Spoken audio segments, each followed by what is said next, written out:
मैं बचपन में तो संघ में जाता ही था।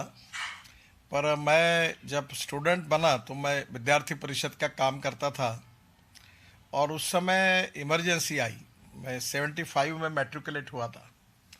तो इमरजेंसी के खिलाफ फिर मैं एक्टिविटी में भाग लेने लगा। एक साल मैंने अपना करियर का भी उस समय छोड़ दिया और मैं उसमें एक्टिवली भाग ले रहा था। और उसी स्थिति में फिर इमरजेंसी के बाद जनता पार्टी का निर्माण हुआ। तो देश के लोकतंत्र को बचाने के लिए जनता पार्टी की स्थापना हुई और जनता पार्टी से फिर विद्यार्थी परिषद से जनता पार्टी में मैं काम कर रहा था उस इलेक्शन के समय। फिर जनता पार्टी जीतने के बाद मैंने राजनीति छोड़ दी। मैं स्टूडेंट लीडर था, यूनिवर्सिटी के प्रेसिडेंट के पद के लिए भी खड़ा था और 6 वोट से आ रहा था चुनाव उस समय। तो स्वाभाविक रूप से वहाँ से फिर जनता पार्टी में भी आखिरी आखिर में मैं लोकतांत्रिक युवा मोर्चा करके जनता पार्टी की अधिकृत विंग बनी। उसमें बहुत यंग स्टेज में उसमें था। और उसके बाद फिर मैं राजनीति में आया, बीजेपी में आया। और लगभग मेरे बहुत ही यंग एज में 26 होगा या 27 होगा, मैं 26 को मैं एक एमएलए का चुनाव पहली बार लड़ा।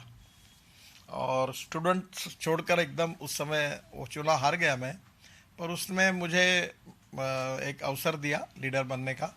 और उसके बाद फिर मैं युवा मोर्चा में, फिर भारतीय जनता पार्टी में, फिर महाराष्ट्र में मुझे मंत्री बना, एमएलसी बना मैं। वहाँ एमएलसी के बाद फिर महाराष्ट्र में मंत्री बना, फिर पार्टी का अध्यक्ष बना, विरोधी पक्ष नेता बना, फिर भारतीय जनता पार्टी का दिल्ली में अध्यक्ष बना और फिर मैं आज मंत्री बना। और फिर काफ़ी राजनीति में आकर काम करने का मुझे अवसर मिला। महाराष्ट्र की आपने बात की। सुना है कि आपको गंगाधर जी फडणवीस ने जी ने आपको एनकरेज किया था टू एंटर पॉलिटिक्स, अपने देवेंद्र फडणवीस जी के फादर ने।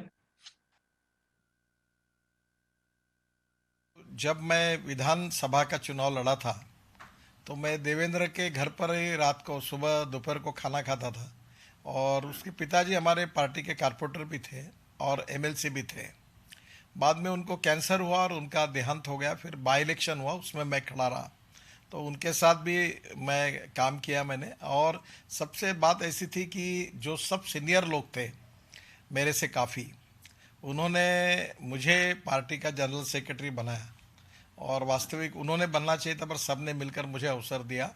और बाद में मैं पार्टी के काम करते करते आगे मुझे काफ़ी काम करने का मौका मिला। बाला साहब ठाकरे आपको बोलते थे कि आप रोडकारी मंत्री हो, आप रोडकारी बिल्डर हो, आप रोड बिल्डर हो। आपने बहुत सारे प्रोजेक्ट किए when you were PWD minister in Maharashtra. There was some of those projects are still standout projects as the first toll road, as the first high-speed highway, the first large flyover. Tell us a little bit about your experience at that time. और आपने बाला साहब से भी क्या सीखा?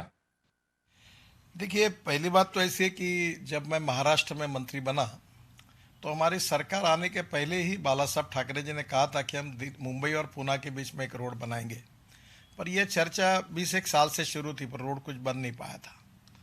बाद में मुंबई शहर के ट्रैफिक कंजेशन का भी प्रॉब्लम बहुत बड़ा था और करीब उड्डान पुल सब जगह उसके फ्लाईओवर्स की आवश्यकता थी। और ये वर्ली बांद्रा सीलिंग प्रोजेक्ट ये भी एक इम्पॉर्टेंट था क्योंकि आप मुंबई जानते हो कि ट्रैफिक कंजेशन की कितनी समस्याएं थी। तो ये सब हमारी सरकार आने के बाद मैं उस समय जब मैं मंत्रिमंडल में आया तो मुझे मुंडे साहब हमारे नेता थे, उन्होंने मुझे पूछा कि पावर मिनिस्ट्री और रोड मिनिस्ट्री दो है तो आपको कौन सी चाहिए। तो मैंने कहा आप जो देंगे वो मैं काम करूँगा। तो उस समय एनरॉन की काफ़ी कंट्रोवर्सी चल रही थी। तो उन्होंने कहा कि एनरॉन का सब्जेक्ट थोड़ा सा अभी इस समय बहुत मुश्किल का है, तो मुझे लगता है कि तुम सार्वजनिक बांधकाम मैंने रोड मिनिस्ट्री लो। तो मतलब जो आप देंगे वो मैं काम करूँगा। और वो रोड के साथ मेरा संबंध जुड़ गया। और मुझे ये बाला साहब ठाकरे जी का मेरे ऊपर बहुत प्रेम था क्योंकि परफॉर्मेंस अच्छा होने के कारण जब वो खुश होते थे तो उन्होंने मुझे एक बार एक अच्छा, बहुत अच्छा वाक्य एक एक्रिलिक शीट पर लिख कर दिया था जो अभी भी मैं लोगों को देता हूँ। उसमें उन्होंने लिखा था कि I like people who can get the things done.